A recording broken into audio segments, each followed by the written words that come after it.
you're smoking on. You had me at a low end. I don't understand why you're smoking on. You had me at a low end. I don't understand why. Bienvenue sur Copytime, votre podcast dédié au marketing en ligne et au copywriting.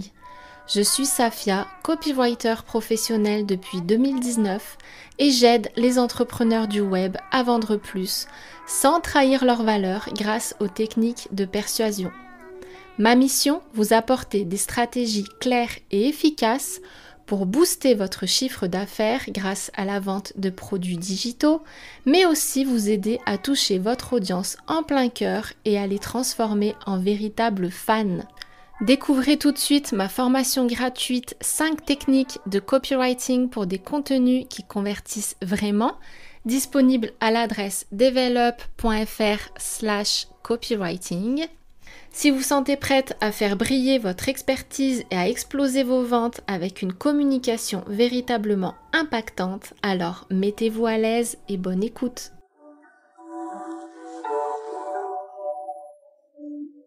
J'entends souvent que le copywriting est de la manipulation, comme si les copywriters étaient des personnes mal intentionnées qui n'en voudraient qu'au portefeuille des gens. En réalité, le copywriting est simplement un outil, une compétence. Et comme tout outil, il peut être utilisé à bon ou à mauvais escient. Dans ce podcast, je voudrais te montrer qu'on peut très bien vouloir vendre et le faire de manière éthique et alignée avec ses valeurs. Aujourd'hui, je vais donc te partager 5 conseils qui vont te permettre à toi aussi de peaufiner ta communication pour vendre plus efficacement sans pour autant trahir tes valeurs. Alors, mon conseil numéro 1, avoir l'intention ferme et sincère d'aider avant de vouloir vendre. Et oui, tout commence par ton intention. D'ailleurs, à ce sujet, Zig Ziglar, un célèbre publicitaire américain, a dit un jour « Stop selling, start helping ». Autrement dit, arrête de vendre, commence à aider. Et j'aime beaucoup cette citation parce qu'elle résume assez bien ma façon de voir la vente. En formulant l'intention d'aider sincèrement ton audience, tu verras que la vente n'en sera que plus fluide et naturelle. Car non, tu n'as pas besoin de te forcer à endosser le rôle de la vendeuse insistante pour atteindre tes objectifs. Tu peux très bien le faire en conseillant sincèrement ton audience, simplement avec l'intention de l'aider à surmonter ses difficultés. Non seulement ça te permettra de rester toi-même, mais en plus, c'est de cette manière que tu vas gagner la sympathie et la confiance de tes prospects. Et crois-moi, ils finiront par te le rendre à un moment ou un autre. Tu sais, même derrière un écran, on peut ressentir l'intention de la personne qui nous parle ou qui nous écrit de l'autre côté.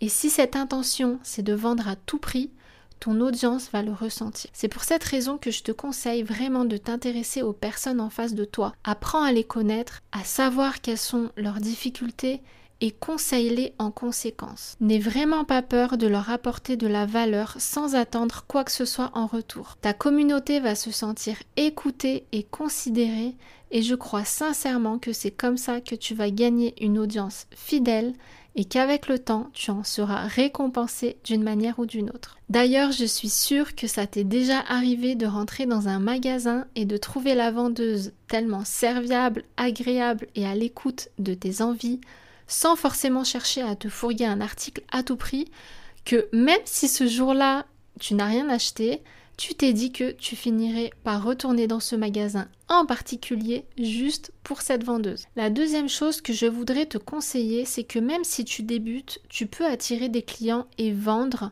sans pour autant faire semblant d'être ce que tu n'es pas. Ce que je veux dire par là, c'est que souvent, lorsqu'on débute, on a du mal à apporter la preuve de nos compétences pour faire sa place. Du coup, certaines personnes utilisent le concept qu'on appelle « fake it until you make it ». Donc en gros, fais semblant jusqu'à ce que tu le fasses. Donc en gros, ça consiste à faire semblant d'avoir certains résultats, à faire semblant d'avoir des compétences pour attirer des clients. Mais franchement, je te déconseille fortement d'utiliser cette méthode. Déjà parce que ce n'est pas éthique, mais en plus ça peut être très dangereux pour ta réputation. Et d'autant que, en fait, ce n'est pas utile. Tu peux très bien prendre ta place en partageant justement ton parcours de débutante. De cette façon, tu vas inspirer les autres et peut-être même leur donner envie de travailler avec toi parce que tu comprends mieux leurs difficultés que les gros qui pèsent dans ta thématique. Tu peux être plus proche d'eux et certaines personnes seront justement plus rassurées en travaillant avec une personne qui a juste un niveau au-dessus d'elle plutôt qu'avec quelqu'un qui est trop éloigné de leur situation. Je pense que tu le sais, l'authenticité, ça paye toujours. C'est ok de débuter, de démarrer de zéro, on passe toutes par là.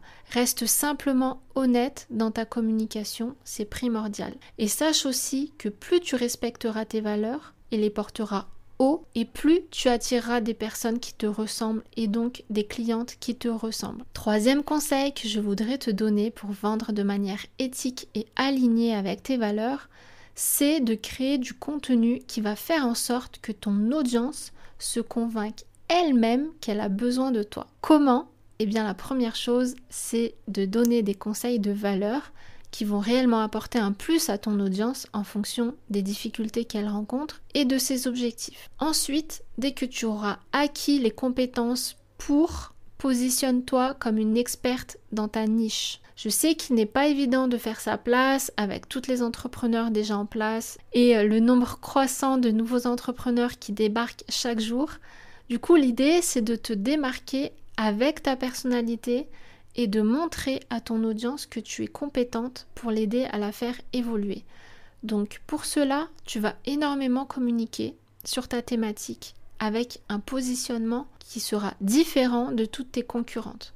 Donc tu vas par exemple mettre en avant les raisons qui expliquent que ton audience n'arrive pas à résoudre son problème en mode diagnostic. Si tu arrives à lui montrer ses erreurs, à mettre en lumière ce que ton audience est incapable de voir et qui explique pourquoi elle n'arrive pas à atteindre son objectif, tu vas gagner sa confiance et elle aura instantanément beaucoup plus envie de travailler avec toi plutôt qu'avec n'importe qui d'autre. Tu sais, c'est comme lorsque tu as un problème d'ordre médical, tu as mal à la main par exemple, tu vas chez le médecin, il t'examine, il te fait faire des radios et au final, il te dit je vois pas de problème, il n'y a rien. Sauf que toi, tu continues d'avoir mal, tu te demandes qu'est-ce que tu peux avoir et tu désespères en fait de trouver la cause de ce mal. Donc tu vas voir plusieurs médecins, mais toujours aucun diagnostic qui explique tes douleurs. Et puis finalement, un jour, tu te rends chez un ostéopathe qui te donne le diagnostic de ton véritable problème et en plus te le règle en 2 minutes. Je pense que c'est le genre de chose qui va faire que automatiquement, dès que tu auras un nouveau problème, tu iras chez ton ostéopathe plutôt que chez un médecin lambda. Automatiquement, tu vas beaucoup plus faire confiance à cet ostéopathe plutôt qu'aux autres médecins que tu auras vus auparavant. Donc toi, pour ton audience, c'est pareil. Enfin, dernier conseil pour t'aider à faire en sorte que ton audience fasse son petit chemin vers toi et lui donner envie de faire appel à tes offres, tu peux aussi créer une formation gratuite ou un produit digital à petit prix. L'idée, c'est vraiment de mettre en avant ton expertise, partager une méthode que tu as déjà testée avec plusieurs personnes ou aussi sur toi-même, mais à plusieurs reprises, et qui donne de véritables résultats. De cette façon, tu vas permettre à ton audience de découvrir ton travail, tes compétences et ta manière d'enseigner. Donc ton audience va pouvoir se rendre compte de la qualité de ton travail et surtout de la pertinence de tes conseils pour aider tes clients à résoudre leurs problèmes. Il y a évidemment plein d'autres moyens de te positionner en tant qu'experte dans ta thématique pour aider ton audience à s'auto-convaincre que tu es la bonne personne pour l'aider à atteindre ses objectifs. Donc il y a par exemple le podcasting, les interviews, avoir une chaîne YouTube, écrire un livre, etc. Mais je pense que tu as compris, l'important c'est de montrer à ton audience que tu sais de quoi tu parles, de répéter dans ta communication tes méthodes, ton positionnement, pour qui tu travailles, qui sont tes clients idéaux et petit à petit les laisser faire leur propre chemin vers toi. Enfin, dernière chose importante à faire pour aider ton audience à se convaincre que tu es la bonne personne, il y a la preuve sociale. Donc autrement dit, mettre en avant les témoignages de tes clients, les résultats de tes clients, les personnes avec qui tu as travaillé. La preuve sociale est une technique d'influence qui est vraiment très efficace pour aider ton prospect à passer à l'action. D'ailleurs, je suis sûre que toi aussi, avant d'acheter un produit ou un service, tu t'empresses d'aller voir ce qu'en pensent ceux qui l'ont acheté avant toi. Eh bien, pour ton audience, c'est pareil. Alors, n'hésite pas à mettre en avant tous les retours que tu peux avoir sur ton travail. Mon 4e conseil pour vendre de manière éthique et alignée est tout simplement de ne pas en faire trop quand tu communiques sur tes offres. Personne n'aime qu'on lui vende quelque chose, même s'il en a besoin. En fait, on veut avoir l'impression que nos décisions viennent de nous et que rien ne nous influence, même si au fond, c'est faux. Donc, maintenant que tu as peaufiné ton intention, que tu es au clair avec tes valeurs et que ton contenu est pensé pour les besoins de ton audience, ce n'est pas le moment d'arriver avec tes gros sabots et de ruiner tous tes efforts. À trop vouloir vendre, tu vas faire fuir. Donc, je ne te dis pas de ne pas parler de ton offre, mais il faut essayer de trouver le juste milieu entre le trop et le trop peu. Tu peux parler de ton offre, mais de façon détournée, sans en faire des tonnes. Essaye vraiment d'en parler de manière naturelle et surtout enthousiaste, sans donner l'impression que tu as les dents qui rayent le parquet. Parle à ton audience de ses désirs, de la transformation qui l'attend, comment sa vie peut changer, et utilise des appels à l'action qui donnent envie en lui mettant sous le nez ses désirs profonds. Donc, comme par exemple, avec le programme X, tu vas pouvoir retrouver une taille de guêpe après bébé et te sentir de nouveau une femme belle et désirable au point que ton mari retombera amoureux de toi une deuxième fois. Et puis, lâche un peu prise. Plus tu vas te mettre la pression pour avoir des résultats, plus tu risques d'être déçu. Parce que si tu es dans une énergie de manque, ton audience va le ressentir et ton offre paraîtra beaucoup moins désirable. Enfin, mon 5e et dernier conseil pour t'aider à vendre en restant éthique et aligné avec tes valeurs, c'est de proposer ta solution uniquement aux bonnes personnes. Ce que je veux dire par là, c'est que ton offre n'est pas faite pour tout le monde. Tu l'as créée pour un certain profil, tes clients idéaux. Tu dois donc veiller à ce que ton audience comprenne bien pour qui ton offre colle.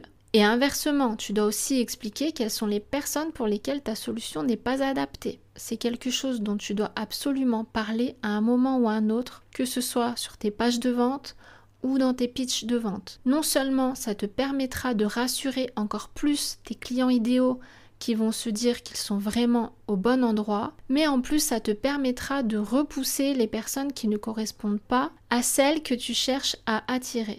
Voilà, on arrive déjà à la fin de cet épisode. Avant de conclure, je vais récapituler les 5 conseils qui vont t'aider à vendre de manière éthique et alignée. Numéro 1, avoir l'intention ferme et sincère d'aider avant de vouloir vendre. Numéro 2, montrer qu'on est capable de rester authentique et honnête, même quand on n'a pas encore fait ses preuves. Numéro 3, créer du contenu qui permet à notre audience de se convaincre elle-même qu'on est la bonne personne pour elle. Numéro 4, trouver le juste milieu dans la façon de communiquer sur ses offres. Et numéro 5, expliquer pour qui notre solution est parfaite et pour qui elle ne l'est pas. Voilà, je te remercie de m'avoir écouté jusqu'au bout. Je te dis à très vite. Merci d'avoir écouté cet épisode de Copy Time jusqu'au bout. Retrouvez toutes les ressources que j'ai mentionnées sur le site develop.fr. N'hésitez pas à me suivre sur Instagram pour encore plus de contenu dédié au copywriting et au marketing en ligne.